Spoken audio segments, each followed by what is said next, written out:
During anaerobic respiration. Aerobic respiration में हम लोगों ने देखा कि कार्बोहाइड्रेट्स का ब्रेकडाउन CO2 H2O एनर्जी में होता है। ग्लाइकोलिसिस पायरुवेट एसिटिल कोए Krebs cycle CO2 H2O energy. उसी तरह से लिपिड्स और प्रोटीन्स का भी ब्रेकडाउन सेम सिचुएशन में होता है एरोबिक रेस्पिरेशन में, with the release of carbon dioxide water and 38 ATP। Anaerobic respiration in living organisms और सेल्स।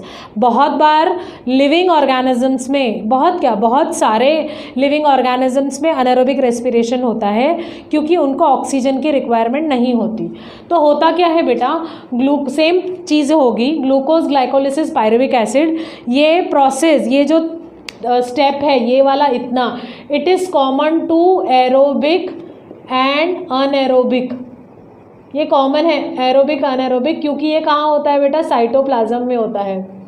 ये वाला स्टेप कहाँ होता है, साइटोप्लाज्म में होता है। ठीक है, तो ग्लूकोज का ब्रेकडाउन पायरुविक एसिड में होना, उसके बाद डिसाइड होता है whether the pyruvic acid will go to aerobic respiration, anaerobic respiration, या फिर लैक ऑफ ऑक्सीजन, ऐसे। ठीक है, या तो मैं आपको यहाँ पे बता रही हूँ, सिंपली है कि ग्लूकोज जो होता है आपका, ग्लूकोज से बेटा क्या बना, पायरुविक एसिड। पायरुविक एसिड से जो होता है वो 3 स्टेप में आता है। 3 स्टेप में कैसे आता है, एक तो है आपका एरोबिक रेस्पिरेशन, दूसरा होता है अनएरोबिक रेस्पिरेशन, और तीसरा होता है lack of oxygen. Aerobic respiration मतलब presence of oxygen, anaerobic respiration मतलब एब्सेंस ऑफ ऑक्सीजन, और लैक ऑफ ऑक्सीजन मतलब ऑक्सीजन की कमी होना। तो एरोबिक रेस्पिरेशन बनता है CO2 H2O एंड 38 ATP बनते हैं। अनएरोबिक रेस्पिरेशन में C2H5OH यानी ethanol plus CO2 plus 2 ATP बनते हैं। और लैक ऑफ ऑक्सीजन में लैक्टिक एसिड प्लस 2 ATP बनते हैं। ठीक है, एरोबिक रेस्पिरेशन होता है आपका माइटोकॉन्ड्रिया में, ये हो रहा है आपका माइटोकॉन्ड्रिया में। ठीक है, अनएरोबिक रेस्पिरेशन होता है बेटा यीस्ट सेल में, yeast cells, that is called fermentation, जो कि हम इसमें देखने वाले हैं। और lack of oxygen, lactic acid बनता है आपका ह्यूमन मसल सेल्स में। ठीक है, ये थोड़ा सा आपको गड़बड़ लग रहा है, आपके सिलेबस में इतना डिटेल में नहीं है, लेकिन मैं आपको बता रही हूँ कि ताकि आपको अच्छे से समझना चाहिए। जो आपका ग्लूकोज बना है, ग्लूकोज का ब्रेकडाउन होता है ग्लाइकोलिसिस से पायरुविक एसिड में। पायरुविक एसिड से फेट डिटरमाइन करती है whether the reaction will be going to be aerobic, anaerobic, या फिर लैक ऑफ ऑक्सीजन। अगर एरोबिक है तो CO2 H2O 38 ATP बन रहा है, जो कि होता है आपके माइटोकॉन्ड्रियल सेल्स में, क्योंकि ऑक्सीजन रिक्वायर्ड है। और फिर अनएरोबिक रेस्पिरेशन में C2H5OH CO2 और 2 ATP बन रहा है, मतलब इथेनॉल 2 ATP, सिर्फ कितना लेस अमाउंट, वहाँ पे 38 बन रहा है, यहाँ पे 2, कितना कम है। ये होता है ईस्ट के सेल्स में, क्योंकि ये अनएरोब से इनको ऑक्सीजन नहीं लगेगा। लैक ऑफ ऑक्सीजन होता है लैक्टिक एसिड में, और 2 ATP मॉलिक्यूल्स बनते हैं, ये होता है आप ह्यूमन मसल सेल्स में। तो ये जो फेट डिटरमाइन है, this is called breakdown of glucose in various pathways, कि ग्लूकोज का ब्रेकडाउन किस किस पाथवे में, पाथवे 1, 2, 3 में होता है। तो हम लोगों ने 1 वाला तो देख लिया है, दैट इज़ एरोबिक रेस्पिरेशन। अभी अनएरोबिक और लैक ऑफ ऑक्सीजन हम लोग इसमें देखने वाले हैं। तो दोनों के लिए बेटा कॉमन है, ये जो ग्लाइकोलिसिस पाथवे है ये सबके लिए कॉमन होता है।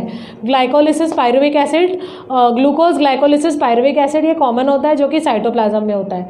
अब क्या होगा कि जैसे कि फर्मेंटेशन हो रहा है, ये डिफरेंट माइक्रोब्स में हो रहा है, वेरियस माइक्रोब्स में। ठीक है, ये लोग प्रोडक्ट्स बनाते हैं, डिफरेंट प्रोडक्ट्स बनते हैं, जैसे कि विनेगर हो गया, विटामिन्स हो गया, एक्सेट्रा, ये सब फर्मेंटेड प्रोडक्ट्स होते हैं। ये कैसे बनते हैं, अनएरोबिक रेस्पिरेशन से। जब कार्बोहाइड्रेट्स का अनएरोबिक रेस्पिरेशन होता है, या ग्लूकोज का जो ब्रेकडाउन होता है वो अनएरोबिकली होता है, so the process is called as fermentation. How will you define fermentation? Fermentation can be defined as breakdown of complex substances into simpler ones। 9th standard में आपको ये डेफिनेशन थी, सिंपलर वंस अनएरोबिकली। एनारोबिकली यानी without the presence of oxygen is called as fermentation. ठीक है, definition note down करेंगे, 5 times homework लिखेंगे। Fermentation, is it clear? और जितने भी मैंने आपको फ्लो चार्ट्स दिए सारे आपके होमवर्क हैं। So what is this? Breakdown of, क्या बताया है? Breakdown of complex substances into simpler ones anaerobically is called fermentation. Is it clear? Fermentation हो रहा है, आपको दिख रहा होगा कि ग्लूकोज का ब्रेकडाउन, ग्लाइकोलिसिस, पायरुविक एसिड, ये तीनों के लिए कॉमन है और ये एनारोबिक और एरोबिक रेस्पिरेशन के लिए कॉमन होता है। तो आपने देखो पायरुविक एसिड जो बना उसका वो फर्मेंटेशन वाला प्रोसेस चल रहा है। फर्मेंटेशन कौन करता है? बहुत सारे माइक्रोब्स, तो डिफरेंट प्रोडक्ट्स बनाते हैं, विनेगर, विटामिन एक्सेट्रा, जो हम लोग यूज़ में लाते हैं। ये होता है बेटा आपका नॉर्मली माइक्रोब्स में, बैक्टीरिया वगैरह जो कि एनारोबिकली रेस्पायर करते हैं, जो हमारे यूज़फुल हैं। ओके, उसके बाद आप देखोगे ग्लूकोज का ब्रेकडाउन पायरुविक एसिड में होता है, दैट इज़ ग्लाइकोलिसिस वाला। फिर फर्मेंटेशन होता है, फिर ईस्ट क्या बनाता है? एल्कोहल। एल्कोहल वाला मैंने आपको यहाँ पे दिया है। ठीक है, ये जो ग्रेप वाइन, बियर्स, ये सब बनते हैं वो यही प्रोसेस से बनते हैं। अब थर्ड आता है, अगर बहुत बार ऐसा होता है कि हम विगरस फिजिकल एक्सरसाइज करते हैं तो बहुत बार हमारा ऐसा हो जाता है कि ब्रीदिंग रेट इंक्रीजेस, लेकिन ऑक्सीजन हमारे सेल्स तक पहुंच नहीं पाता, लैक ऑफ ऑक्सीजन होता है। तो उस समय कार्बन डाइऑक्साइड एंड वाटर बनने के बजाय हमारे बॉडी में बनता है लैक्टिक एसिड। मतलब हम लोग क्या करते हैं, उस समय पायरुविक एसिड का फर्मेंटेशन होने लगता है, जो कि एक्चुअली ऐसा होना चाहिए, तो ऐसा होने लगता है। तो फर्मेंटेशन होने की वजह से लैक्टिक एसिड बनता है, जो कि एरिथ्रोसाइट्स मतलब आरबीसीज में होता है। एरिथ्रोसाइट्स या फिर आरबीसीज बोलते हैं, और ह्यूमन मसल सेल्स में, जिस वजह से हमको मस्क्यूलर क्रैम्प्स आते हैं और हमारे हाथ पैर दुखते हैं। तो this was anaerobic respiration in living organisms या सेल। ये फ्लो चार्ट को मैंने बाजू में एक्सप्लेन किया है, आप देखेंगे। फर्स्ट पॉइंट क्या है, आप देखो, some bacteria and lower organism performs anaerobic respiration. This is energy production in micro organism through anaerobic respiration. Energy production, ऐसा नहीं है कि एनारोबिक रेस्पिरेशन में एनर्जी प्रोड्यूस नहीं होती, लेकिन बेटा बहुत कम अमाउंट में होती है। Approximately 2 ATP energy is release during anaerobic respiration, which is actually very less as compare to aerobic respiration. तो कुछ bacteria, some bacteria and lower organisms perform anaerobic respiration. उनको आदत ही होती है एनारोबिक रेस्पिरेशन, एनारोबिकली रेस्पायर करने की, oxygen deficient जगह पर रहने की, जैसे कि मीथेन प्रोड्यूसिंग बैक्टीरियाज होते हैं, मीथेनोकोकस। ओके, नेक्स्ट है आपका anaerobic respiration has 2 steps. Anaerobic respiration के 2 स्टेप है, पहला है ग्लाइकोलिसिस, दूसरा है फर्मेंटेशन। आपको बोर्ड पे बहुत अच्छी से दिख रहा है, ये फर्स्ट स्टेप है ग्लाइकोलिसिस, सेकेंड स्टेप है फर्मेंटेशन। आपको सब में ये 2 स्टेप्स कॉमन दिखेंगे। एरोबिक रेस्पिरेशन में आपके जो स्टेप्स थे वो था ग्लाइकोलिसिस, TCA और इलेक्ट्रॉन ट्रांसफ़र चेन। ठीक है, और इसमें है सिर्फ ग्लाइकोलिसिस और फर्मेंटेशन, क्योंकि एनारोबिकली रेस्पायर कर रहे हैं। During this glucose is completely oxidise. Glucose का ऑक्सीडेशन उसमें भी कंप्लीट हुआ था, इसमें भी। फ़र्क ये है कि इसमें लेस अमाउंट ऑफ एनर्जी बनता है, दैट इज़ 2 ATP, और उसमें मोर अमाउंट ऑफ एनर्जी बनता है, that is 38 ATP. Pyruvic acid produced through glycolysis is converted into other organic acids or alcohol in process which is called fermentation. This process is aided by some enzyme. जो pyruvic acid बना बेटा, वो pyruvic acid उसमें aerobic respiration में acetyl कोए में convert होता था और या ग्लाइकोलिसिस के दौरान, पर यहाँ क्या बन रहे हैं उसके ऑर्गेनिक एसिड्स एंड अल्कोहल। इस प्रोसेस को फर्मेंटेशन कहा गया है। ये एडिशनल एंजाइम्स के वजह से ज़्यादा अच्छे से हो पाता है। क्या होता है बेटा, पायरुविक एसिड जो बना उसका फर्मेंटेशन प्रोसेस हुआ तो उससे जो चीज़ें बनती हैं, यहाँ एल्कोहल, यहाँ डिफरेंट प्रोडक्ट्स या फिर लैक्टिक एसिड, ये जो चीज़ें बनती है ऑर्गेनिक एसिड्स और अल्कोहल, ये एक्चुअली काम में ही आ रही है हमारे। तो पायरुविक एसिड जो ग्लाइकोलिसिस से पायरुविक एसिड बना है, वो पायरुविक एसिड फर्मेंटेशन वाले प्रोसेस में जाता है जिसमें एंजाइम्स लगते हैं बनाने के लिए। क्या बनते हैं? ऑर्गेनिक एसिड्स या alcohol which is useful for us. Now point number 4 आप देख रहे हो कि if there is a lack of oxygen, हम लोग ये डिस्कस करने जा रहे हैं ये वाला point. If there is lack of oxygen in the surrounding, some higher plants, animals and aerobic micro organisms also perform anaerobic respiration. Examples, आप देखोगे कि कभी कभी ऐसा होता है कि एरोबिक रेस्पिरेशन, एरोबिकली रेस्पायर करने वाले ऑर्गेनिजम्स भी कभी कभी एनारोबिक रेस्पिरेशन में एंटर कर जाते हैं, या फिर कुछ हाइयर प्लांट्स और एनिमल्स होते हैं, actually they are aerobically performing organism. ये लोग एरोबिकली परफॉर्म करते हैं, लेकिन ऑक्सीजन की कमी के वजह से, there is a lack of oxygen, या ऑक्सीजन लेवल सराउंडिंग में कम हो गया है, तो उस समय क्या होगा, वो लोग एनारोबिक रेस्पिरेशन करेंगे। जैसे कि मैंने यहाँ पे आपको दो एग्जांपल दिया, एक सीड्स का और दूसरा ह्यूमन मसल सेल्स का। तो सीड्स का क्या होता है, जब आप सीड्स को सॉइल में डालते हो और आपने बहुत सारा पानी डाल दिया, या when there is a rainy season, बहुत सारा पानी हो गया, तो क्या होगा, पानी सॉइल में जमा हो जाएगा and there will be the water logging condition.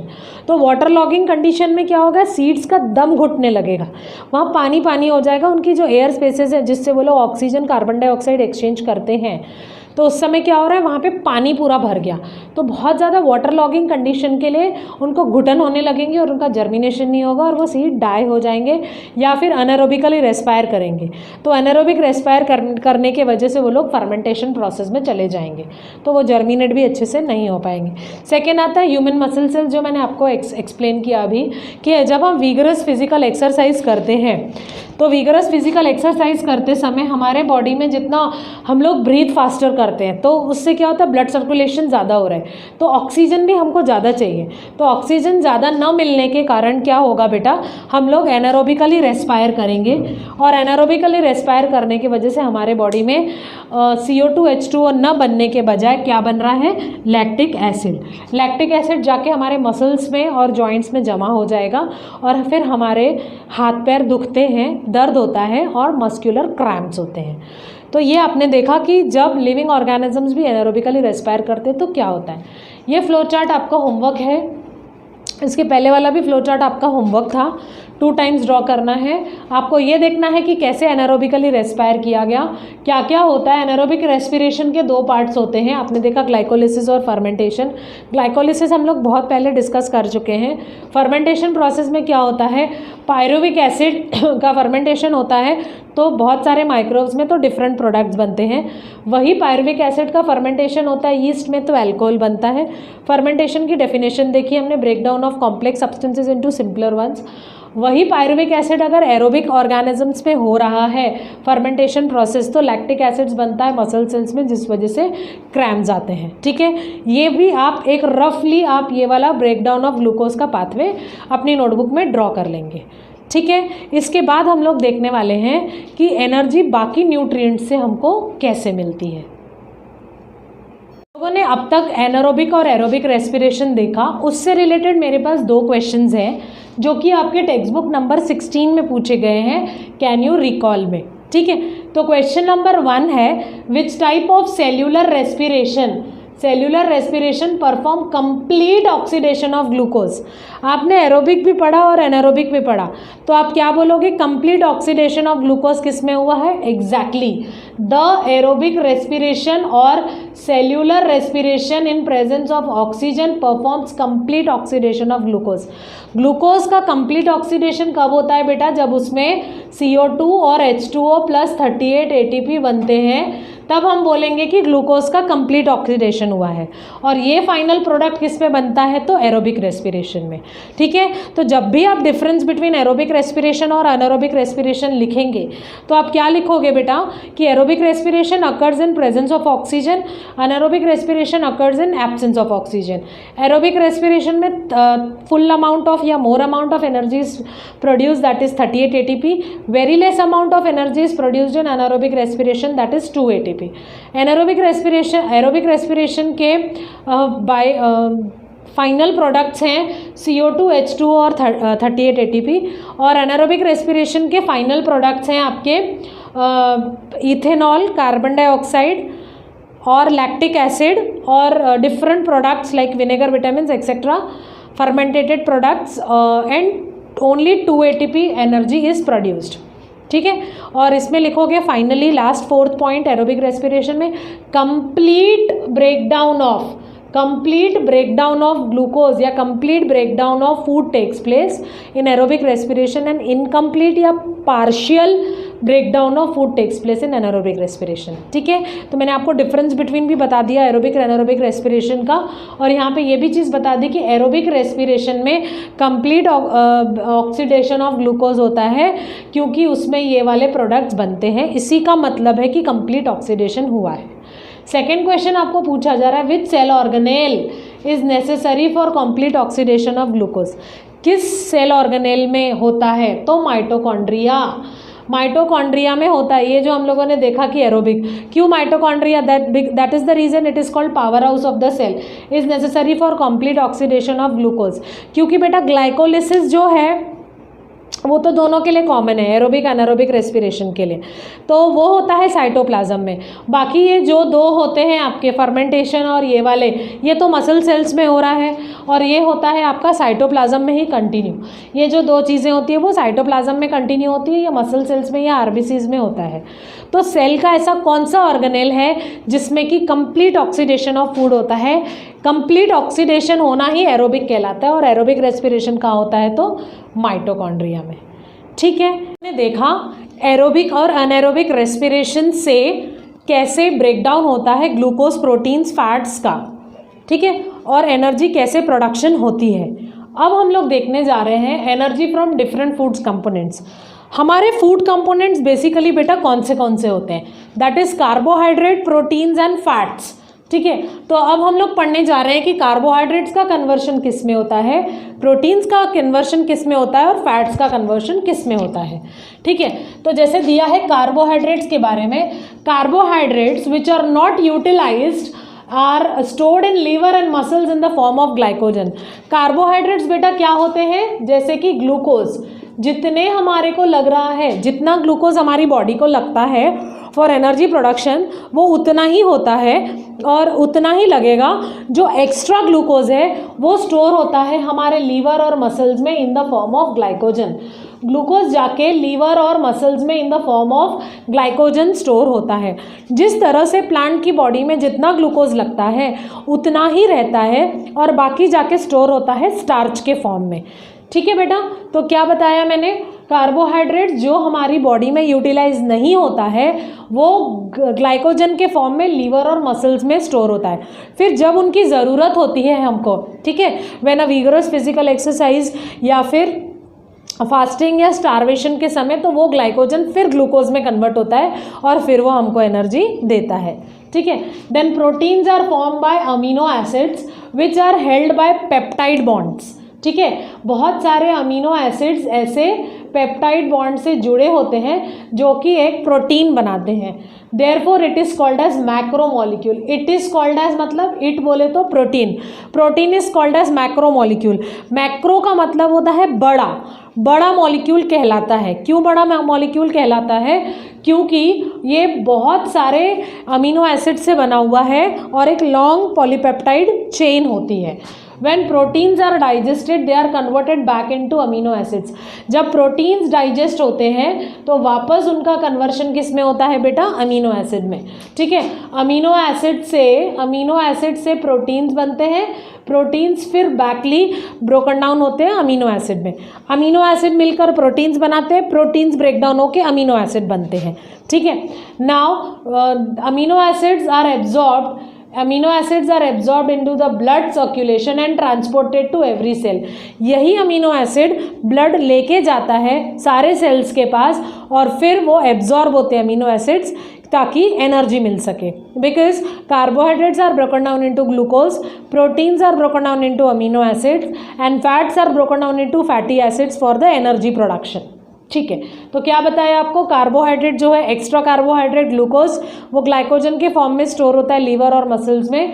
Proteins amino acid से बनते हैं, अमीनो एसिड आपस में पेप्टाइड बॉन्ड से जुड़े होते हैं, इसीलिए प्रोटीन को मैक्रोमॉलिक्यूल कहा गया है।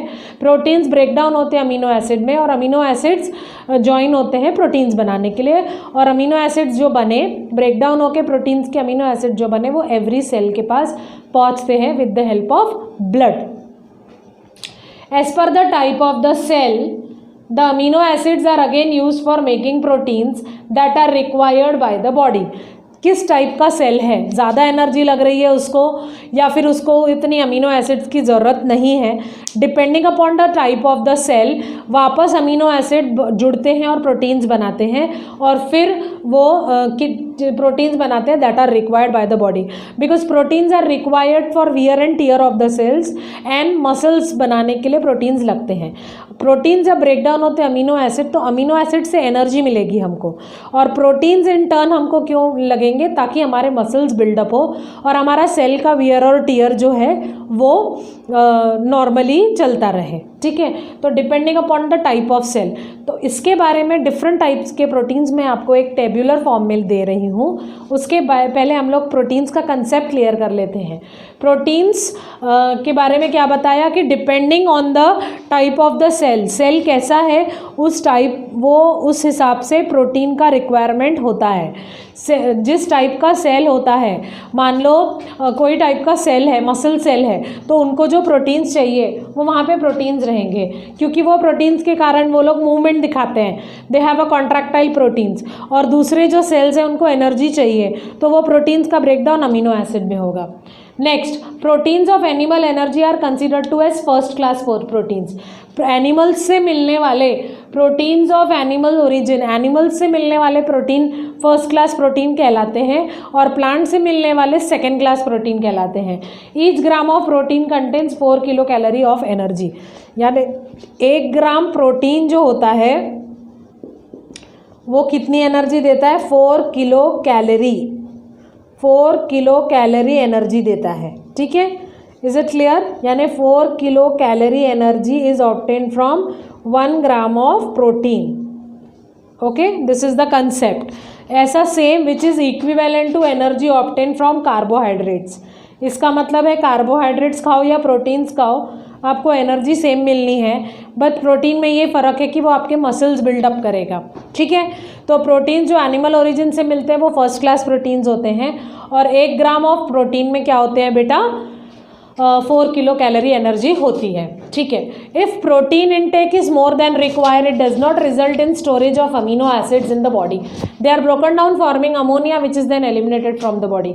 अगर आपने बहुत ज़्यादा अमाउंट में प्रोटीन खाया है, आपकी बॉडी को उतनी ज़रूरत भी नहीं है, फिर भी आप उतना प्रोटीन ले रहे हो, ठीक है, तो वो अमीनो एसिड में नहीं कन्वर्ट होते हैं, not result into storage of amino acid. Access protein आप ले रहे हो ना, अगर इनफैक्ट आपको लग रहा है कि बहुत ज़्यादा प्रोटीन खाना चाहिए आपके मसल्स के लिए, तो वो ऐसा नहीं होगा, वो जाके ब्रेक नहीं होगा।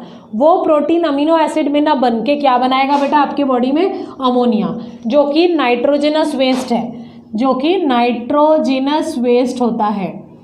ठीक है, नाइट्रोजनस वेस्ट जैसा यूरिया और यूरिक एसिड यूरिन से बाहर निकलता है, तो जो अमोनिया बनता है वो बहुत खतरनाक होता है, उसको बॉडी से बाहर निकाल के फेंकना बहुत ज़रूरी होता है। क्या बताया, if excess of protein is there, protein intake आपके बॉडी में ज़्यादा है जितनी रिक्वायरमेंट है उससे, अगर ज़्यादा का आप ले रहे हो तो क्या हो जाता है कि अमीनो एसिड में कन्वर्ट ना होके वो प्रोटीन किस में कन्वर्ट हो जाता है, अमोनिया में, और फिर वो अमोनिया आपकी बॉडी से बाहर आ जाता है। Sometime excess of protein is converted into glucose by glucose. दूसरा, अगर प्रोटीन आपने एक्सेस लिया है तो ये फर्स्ट फैक्टर है, ऐसा भी हो सकता है। और दूसरा, excess of protein is converted into glucose by process of gluconeogenesis. Gluconeogenesis का मतलब होता है formation of glucose.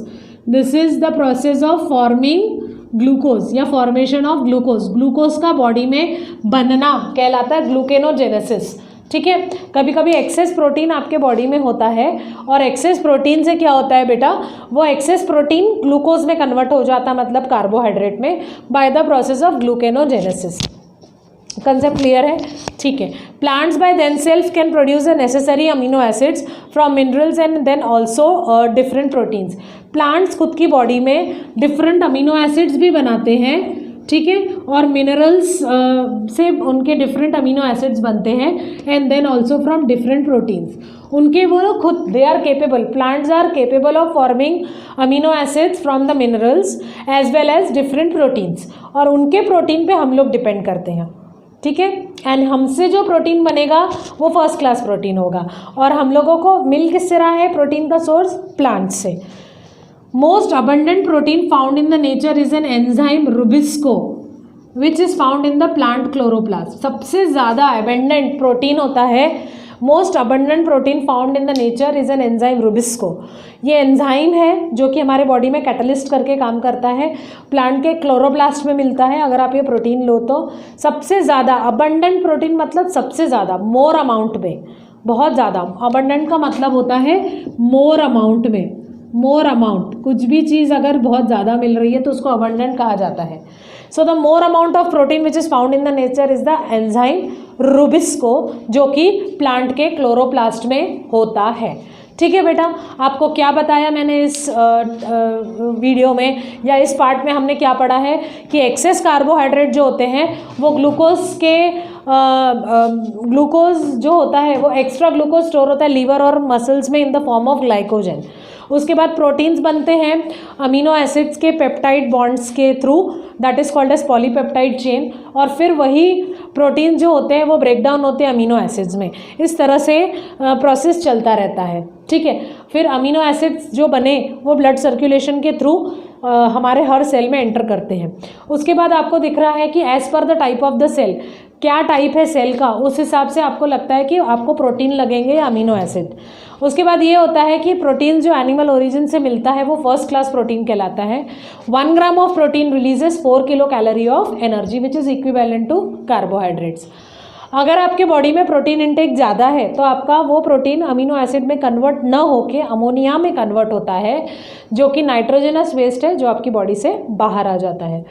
Access of protein जो आपके बॉडी में होता है या तो अमोनिया बनेगा या फिर ग्लूकोज बनेगा और बाय द फॉर्म ऑफ ग्लूकेजोनोजेनेसिस।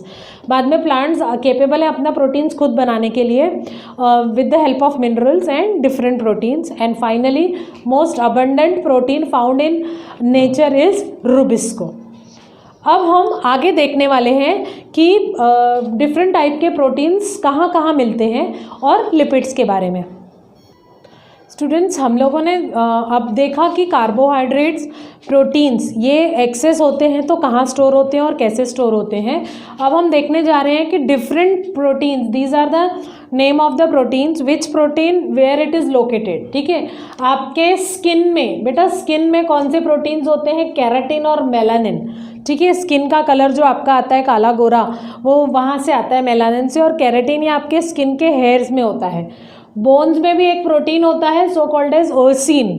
ठीक है, देन सेल्स में, आपके सेल्स में proteins of cell membrane, cell membrane मतलब प्लाज्मा मेम्ब्रेन, उसमें प्रोटीन होता है। Plasma membrane is made up of protein bilayer and lipid molecules, lipid bilayer and protein molecules.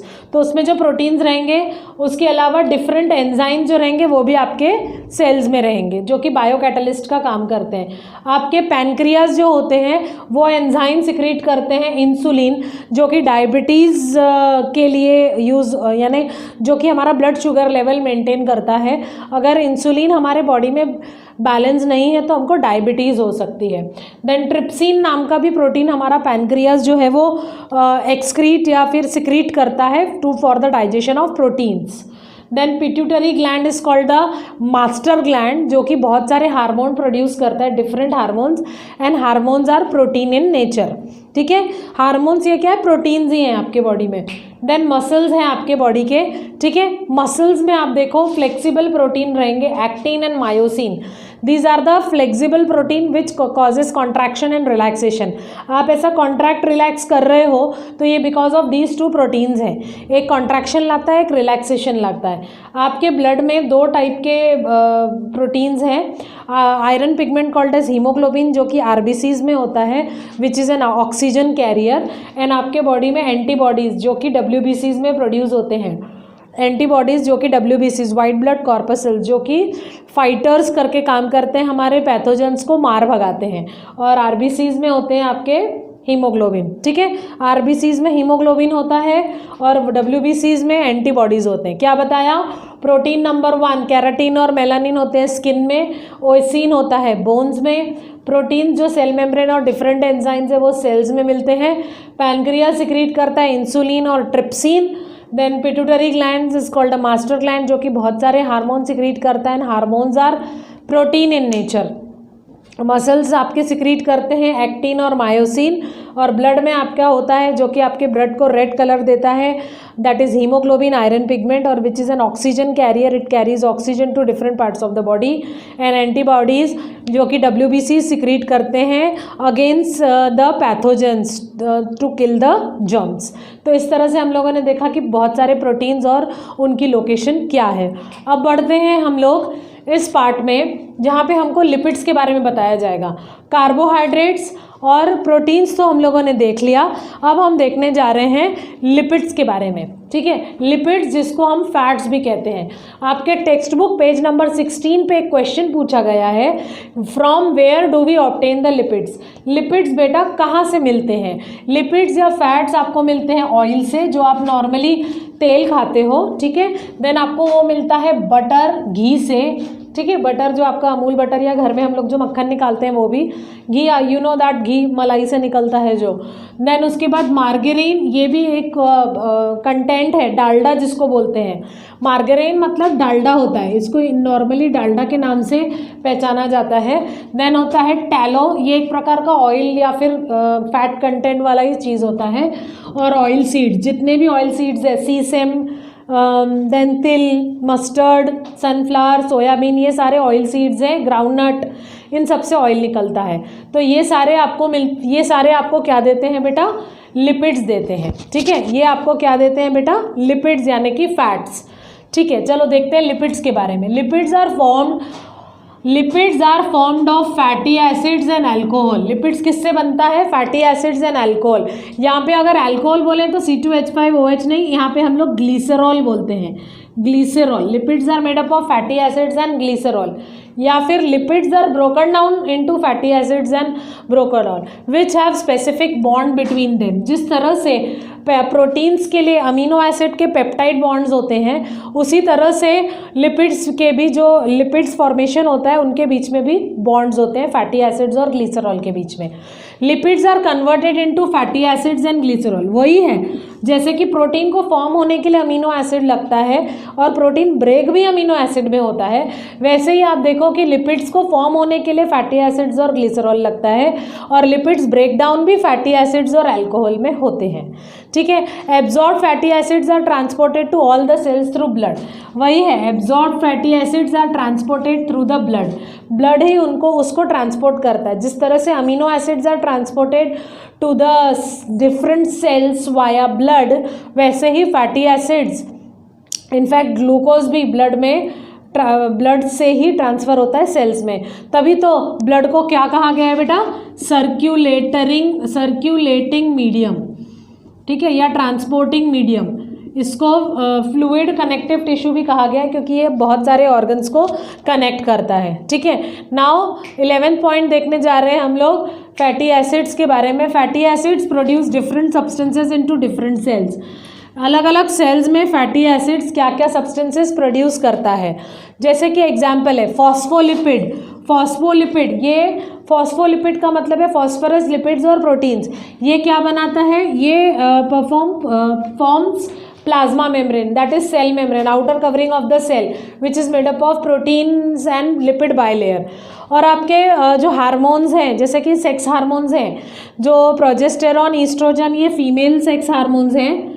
हाँ, टेस्टोस्टेरॉन ये मेल सेक्स हार्मोन है, और अल्डोस्टेरॉन ये आपके नॉर्मल एडल्ट्स जब अपन होते हैं तब ये हार्मोन सिक्रीट होते हैं। दीज आर द रिप्रोडक्टिव या sex hormones, these are produced from the fatty acid. इसका मतलब है आपके बॉडी में फैट्स का कंटेंट होना ज़रूरी है, तभी सेक्स हार्मोन्स जो है वो अच्छे से प्रोड्यूस होंगे और हमारी बॉडी जो हमारा रिप्रोडक्टिव पार्ट है वो अच्छे से फंक्शन करेगा। तो ये पॉइंट बहुत इंपॉर्टेंट है हमेशा के लिए ध्यान रखने के लिए। थर्ड है covering around the axon of the nerve cell. आपने नर्व सेल तो लास्ट ईयर देखा ही था। नर्व सेल आपको याद आ रहा होगा, कुछ इस तरह से था। ठीक है, एक्सॉन, डेंड्रॉन, ये माइलिन शीथ। ठीक है, तो ये जो एक्सॉन है इसकी जो कवरिंग है बेटा माइलिन शीथ। ठीक है, माइलिन शीथ ये भी बनी होती है आपकी लिपिड से। जो बोला है ना, covering around the axon of the nerve cell, that is myelin sheath, that is made up of this fatty acid. ठीक है। नेक्स्ट आते हैं 12th पॉइंट पे, adipose connective tissue in the body stores excess of lipids. आपके जो fat cells होते हैं या लिपिड्स होते हैं, फैटी एसिड्स, फैट्स वगैरह, वो हमारे एक connective tissue called as adipose connective tissue में स्टोर होते हैं, जो हम लोगों ने 9th स्टैंडर्ड में एनिमल टिश्यू में कनेक्टिव टिश्यू के हेडिंग में पढ़ा है। Okay, so adipose connective tissue में आपके एक्सेस लिपिड स्टोर हो रहे हैं। जिस तरह से एक्सेस ग्लूकोज या एक्सेस प्रोटीन्स आपके स्टोर होते हैं, वैसे ही ये भी। Each gram of lipids provide 9 kilo calorie of energy. क्या बताया है कि 1 ग्राम लिपिड आपका 1 gram of lipid provides 9 kilo calorie energy. 1 gram of lipid provides 9 kilo calorie of energy, यानी 5 kilo calorie of energy carbohydrates और प्रोटीन से ज़्यादा है। यानी आप 1 ग्राम अगर खाओगे तो आपकी, तभी तो बोलते हैं कि फैट्स को थोड़ा कम खाना चाहिए जिनको अपना वेट रिड्यूस करना है, क्योंकि ये किलो कैलोरीज बढ़ाता है अपनी कंपैरेटिवली। ठीक है, so it can be written as 9 kilo calorie per gram of 9 kilo calorie energy per gram of lipid. ठीक है, क्या बताया आपको लिपिड्स के बारे में बेटा? लिपिड्स ये फैटी एसिड्स और अल्कोहल से बनते हैं और इनके बीच में स्पेसिफिक बॉन्ड होता है। लिपिड्स का ब्रेकडाउन भी फैटी एसिड्स और अल्कोहल में होता है। जो एब्जॉर्ब फैटी एसिड्स है वो उसको ब्लड ले जाते हैं डिफरेंट सेल्स के पास, और फैटी एसिड्स जो होते हैं ये अलग अलग सब्सटेंसेस बनाते हैं अलग अलग सेल्स में, जैसे कि प्लाज्मा मेम्ब्रेन में phospholipid, sex hormone, progesterone, estrogen, aldosterone और टेस्टोस्टेरॉन, ये हार्मोन्स हैं। ये हार्मोन्स भी प्रोड्यूस होते हैं फैटी एसिड से। And covering of nerve cell is also produced by this fatty acid, that is myelin sheath. Adipose connective tissue में आपके फैटी एसिड्स स्टोर होते हैं और 9 kilo calorie of energy is 9 kilo calorie energy is obtained from 1 gram of fats.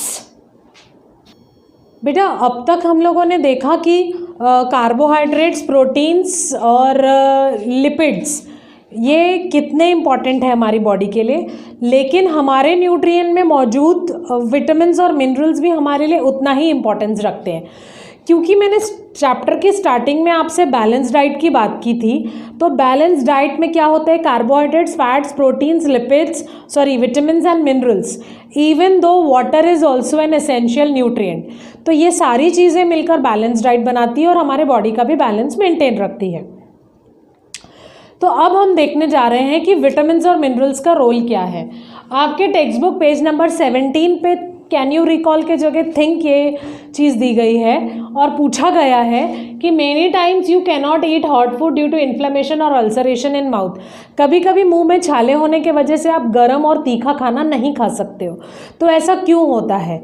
Ulceration या फिर छाले मुंह में क्यों निकलते हैं, या इन्फ्लेमेशन यानी सूजन क्यों आती है? The inflammation or ulceration in the mouth occurs due to lack of enough vitamins। आपके बॉडी में लैक ऑफ विटामिन्स है डाइट में। अगर आप विटामिन्स नहीं ले रहे हैं अच्छे से तो आपको इन्फ्लेमेशन या अल्सरेशन हो सकता है, आपके मुंह में छाले निकल सकते हैं डाइट में अगर आपके विटामिन्स नहीं है तो। इसीलिए अगर आप हॉट और स्पाइसी फूड खाते हो तो आपको थोड़ी सी अनकंफर्टेबल फीलिंग आती है। आपके मुंह में छाले रहेंगे तो आप हॉट और स्पाइसी फूड नहीं खा सकते, है ना। पानी पूरी का मज़ा भी नहीं ले सकते आप, क्योंकि वो जलता है, तीखा लगता है। Particularly vitamin B complex deficiency is set to be responsible for such ulceration. आपको मुंह में छाले इसलिए निकलते हैं क्योंकि आपके डाइट में विटामिन बी कॉम्प्लेक्स की कमी है। समझ में आ रहा है? तो ये सब चीज़ें यानी विटामिन्स भी उतनी ही इंपॉर्टेंट है आपके बॉडी में जितने कार्बोहाइड्रेट्स, प्रोटीन्स और फैट्स हैं। ठीक है, अल्सरेशन जिनको भी छाले निकलते हैं, प्लीज़ वो विटामिन बी की टैबलेट्स लें और डॉक्टर को कंसल्ट करें। Some persons experience difficulty in night vision since their childhood और एडोलेसेंस। कभी कभी बचपन से ही या थोड़ा सा बड़े होके ऐसे रात को न दिखने वाली प्रॉब्लम भी बहुत लोगों में आती है। इसका मतलब ये नहीं कि स्पेक्स है, रात में उनका विजन ही कमज़ोर हो जाता है। दिन में बहुत अच्छे से दिखता है लेकिन रात में उनका प्रॉब्लम हो जाती है। तो ऐसा क्यों हो रहा है? ऐसा इसीलिए हो रहा है because for a better vision vitamin A is essential. If there is deficiency of vitamin A in diet, then there is difficulty in night vision even in adolescence और चाइल्डहुड। अगर आपके डाइट में विटामिन ए नहीं है, specifically vitamin A आपको आंवला, उसके बाद कैरेट, लीफी वेजिटेबल्स इसमें मिलेगा। अगर आप विटामिन ए ले रहे हो अच्छे से तो आपकी आंखें भी अच्छी रहेगी, आपको चश्मा भी नहीं लगेगा कभी, एंड आपका विजन भी बहुत स्ट्रांग रहेगा। तो अगर आपको अपना विजन बहुत अच्छा रखना है तो गो फॉर विटामिन ए। देखते हैं विटामिन के क्या रोल है। That is required for proper functioning and maintenance of the body. आपके बॉडी में प्रॉपर फंक्शनिंग और मेंटेनेंस होना चाहिए, इसीलिए हमको विटामिन्स की बहुत ज़्यादा ज़रूरत होती है। विटामिन्स कितने टाइप के हैं बेटा? Fat soluble vitamins and water soluble vitamins. Fat soluble vitamins जो कि हमारे बॉडी के फैट में सोल्यूबल होते हैं, और वाटर सोल्यूबल विटामिन्स मतलब जो कि वाटर में डिज़ोल्व होते हैं और हमको अवेलेबल होते हैं और फिर हमारे लिए काम के होते हैं। A, D, E and K are fat soluble vitamins, B and C are water soluble vitamins. ठीक है, तो आपके बॉडी में फैट्स भी होना बहुत ज़रूरी है, क्योंकि फैट्स में ही वो A, D, E के विटामिन्स जो है वो सोल्यूबल होंगे, और वाटर भी होना बहुत ज़रूरी है अच्छे से, क्योंकि B और C ये वाटर सोल्यूबल विटामिन्स है। Vitamin riboflavin that is vitamin B2, जो B है उसके फिर बहुत सारे और सब विटामिन्स हैं, तो riboflavin vitamin B2 and nicotinamide vitamin B5 are necessary for production of FADH2 and NADH2 respectively. Riboflavin लगता है ये फ्लेविन एडिनाइन डाइन्यूक्लियोटाइड बनाने के लिए, और nicotinamide B5 that is vitamin, ये लगता है निकोटिनामाइड एडिनाइन डाइन्यूक्लियोटाइड बनाने के लिए। इसका मतलब है विटामिन B का रोल बहुत ज़्यादा इंपॉर्टेंट है अपनी बॉडी में। ठीक है, क्या बताया विटामिन के बारे में बेटा? प्रॉपर फंक्शनिंग और मेंटेनेंस के लिए लगता है आपकी बॉडी में विटामिन्स। विटामिन्स के टाइप्स दो टाइप के हैं, fat soluble, water soluble. Fat soluble vitamins हैं आपके A, D, E and K। Water soluble vitamins होते हैं B and C। राइबोफ्लेविन लगता है FADH2 बनाने के लिए, और निकोटिनामाइड लगता है NADH2 बनाने के लिए, और ये दोनों लगते हैं आपको रेस्पिरेशन के दौरान ATP जनरेट करने के लिए। ठीक है, वाटर के बारे में बात करेंगे। Water is an essential nutrient, क्योंकि बिना जल के तो कुछ काम नहीं होने वाला। ठीक है, मछली जल की रानी है, जीवन उसका पानी है। इक्वल इम्पॉर्टेंट है हमारे लिए भी water. Without water we can't live, in fact for a day also, और फॉर एटलीस्ट 3 दिन के बाद तो हम लोग पानी के बगैर नहीं रह सकते, पूरा डिहाइड्रेशन हो जाएगा। ह्यूमन बॉडी में 60 to 70% वाटर होता है। ठीक है, आपके ब्लड प्लाज्मा में 90% वाटर होता है, आपके सेल्स में 70% वाटर होता है। इसका मतलब है वाटर का कितना इंपॉर्टेंट रोल है। All the metabolic activities and functions in your body is carried out because of the water. बहुत सारी चीज़ें, आपका ब्लड जो है वो वाटर है, आपका जो 70% वेट है बॉडी का वो वाटर का है। अगर आपके बॉडी से वाटर निकाल दिया जाए तो आपका 70% वेट कम हो जाता है। ठीक है, तो वाटर का कितना इंपॉर्टेंट रोल है। उसके बाद लॉस ऑफ वाटर और dehydration causes problems in cell function and body later. अगर आपके बॉडी में डिहाइड्रेशन या फिर लॉस ऑफ वाटर हो जाता है तो आपके बॉडी के फंक्शंस और सेल के फंक्शंस जो है वो अच्छे से नहीं होते हैं। ठीक है, तो ये था वाटर के बारे में, ज़्यादा बताने की ज़रूरत नहीं है, आपको बहुत अच्छे से पता है वाटर का क्या रोल है। ठीक है, नाउ आते हैं फाइबर्स की तरफ। फाइबर्स यानी रेशेदार चीज़ें जो हमको डाइट से मिलती हैं। क्या बताते हैं फाइबर्स के लिए? फाइबर्स आपके सैलेड्स में बहुत अच्छे से होता है।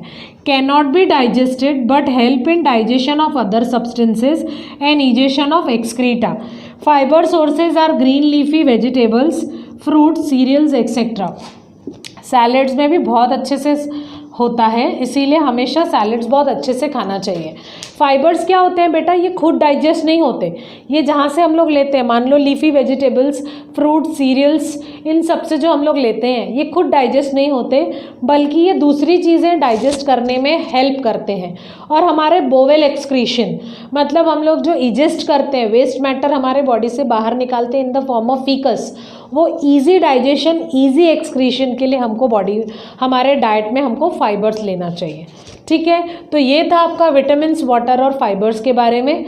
इसके पहले मैं आपको कार्बोहाइड्रेट्स, प्रोटीन्स और लिपिड्स के बारे में बता चुकी हूँ। तो आपको पता चल गया कि बैलेंस डाइट होना कितना इम्पॉर्टेंट है, आपके डाइट में ये बैलेंस चीज़ें होनी कितनी इम्पॉर्टेंट है, और आपके बॉडी के ग्रोथ, मेटाबॉलिज्म, रेगुलेशन, फंक्शनिंग के लिए ये सारी चीज़ें कितनी इम्पॉर्टेंट है।